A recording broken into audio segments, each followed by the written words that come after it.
नमस्कार मंडळी. तर आज आहे संडे. तर संडेच्या दिवशी इतर लोक निवांत उठतात, निवांत सगळी कामं करतात, पण माझ्यासोबत असं काहीच घडत नाही. माझा ना आजचा संडेचा दिवस ना संपूर्ण कामात जातो. इतर दिवशी ना मी पटपट कामे करून निवांत एरवी बसलेली असते, पण संडे म्हणले की उशिरा उठणं आलं आणि सगळी कामे अशी रेंगाळत रेंगाळत होतात. पण याच दिवशी आम्ही तिघंजण एकत्र घरामध्ये असतो आणि मग घरात मज्जाच मज्जा होते. खूप साऱ्या गप्पा गोष्टी होतात. मल्हारसोबत आमचं खेळणं होतं. त्याच्यासोबत काहीतरी कुठेतरी फिरायला जाणं होतं. तर त्याच्यामुळे मला हा दिवस खूप आवडतो आणि मी आणि मल्हार कधी एकदा बाबा घरात थांबतात ना ह्याचीच वाट बघत असतो. तर आज संडे आहे म्हटलं तर नाश्त्यासाठी काहीतरी स्पेशल करणं भागच असतं. तर मी आज बनवणार होते नाचणीचं थालीपीठ.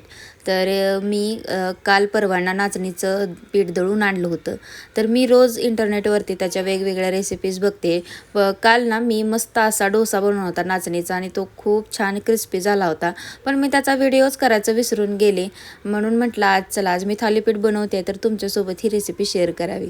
तर चला मी तुम्हाला रेसिपी सांगते. 2 वाट्या नाचणीचं पीठ घेतलं, त्याच्यामध्ये अर्धी वाटी बेसन पीठ टाकलं मी, त्याच्यानंतर 2 ते 3 चमचे रवा टाकला, धना जिरा पावडर टाकली, लाल तिखट टाकलं. आता तुम्ही त्यामध्ये हिरवी मिरचीसुद्धा टाकू शकता, पण मल्हार खाणार आहे म्हणून मी फक्त लाल तिखटच टाकलं. त्याच्यानंतर थोडीशी पालक स्वच्छ धुवून चिरून टाकली, लसूण टाकला, अख्खे जिरे टाकले आणि हे सगळं ना एकदम पातळ असं मळून घेतलं. एकदम पातळ पण नाही, थोडंसं घट्टच. आणि हो, त्याच्यामध्ये ना मी थोडेसे तीळसुद्धा ॲड केलेत बरं का. आता थोडं थोडं करून मी याच्यामध्ये पाणी ॲड करते.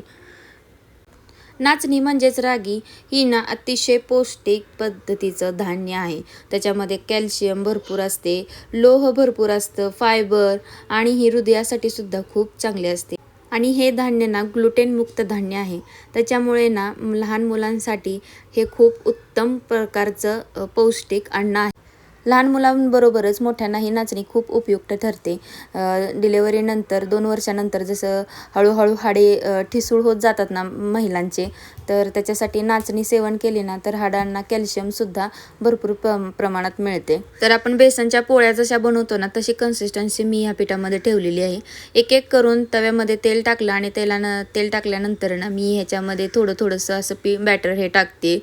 आता तुम्ही ह्याला पोळा म्हणा किंवा डोसा म्हणा किंवा उत्तप्पा म्हणा, मी तर ह्याला थालीपीठच म्हणते. का तर आपण थालीपीठमध्ये अशा काही गोष्टी टाकतो ना, जसं की भाज्या, कांदा, कोथिंबीर, तर मी हे सर्व ह्याच्यामध्ये टाकलेलं आहे म्हणून मी ह्याला थालीपीठ म्हणते.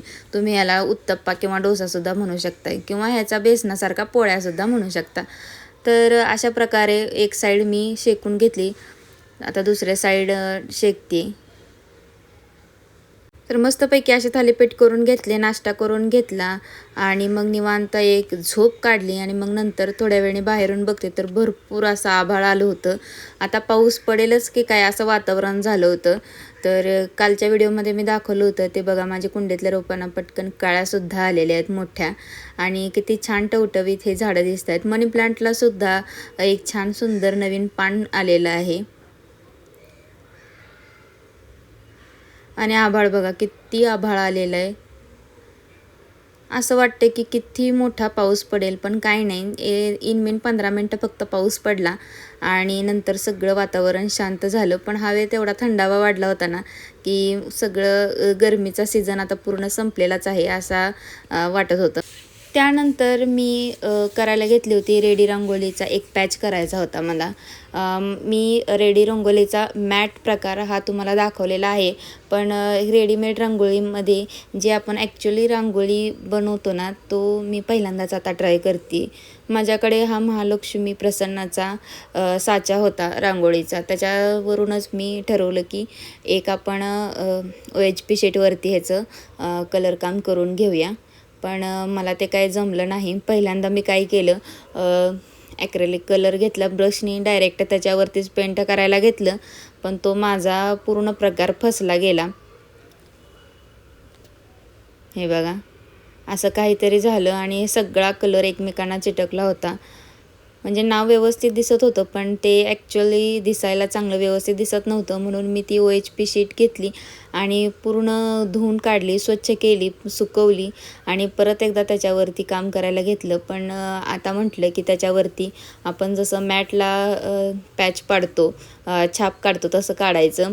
म्हणून मी काय केलं की स्वच्छ धुतलेले OHP शीटवरती कार्बन पेपर ठेवला आणि मग ते सगळं ट्रेस करून घेतलं पेनच्या साहाय्याने हळूहळू.